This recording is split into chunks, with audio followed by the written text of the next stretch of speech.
This week's project is some personal work that I shot called Sleep Stories. At its core, it's a really simple idea. A woman sat on a bed immersed in the world that she's hearing. I wanted each scene to feel cinematic and slightly surreal. And so I built 3 environments: a lighthouse, a forest, and a desert. To me, at least, 3 feels like the right number for a series, at minimum. It shows that the concept can hold together and still work across multiple environments.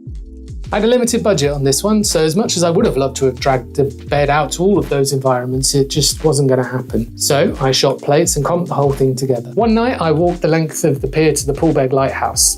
A lot further than I had anticipated in the pitch black, questioning my life choices, but I shot long exposure plates to smooth out the water and give the twinkling lights in the background. Another day I was in the Dublin mountains capturing plates of the forest. Having learnt my lesson from the pier, I shot these during the day and then in Photoshop turned them into night.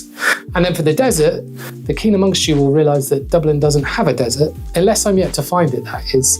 But I took a deep dive into the Adobe stock archive and found some plates there. Once I had my plates, I built the worlds in Photoshop so that when it came to shooting my model, I'd be able to match those environments and light them accordingly. Back in the studio, I photographed the model in matching sheets and outfits to each of the environments. I lit each scene to match the world it was going to sit in. So for the lighthouse, there was a warm glow hitting the headboard and just around the edge of her head. For the forest, there was the moonlight coming back through the trees. And for the desert, the warm campfire glowing. Once I had those plates, I was then able to go into Photoshop and spend many hours retouching them all together. Why did I do it? Honestly, it was fun.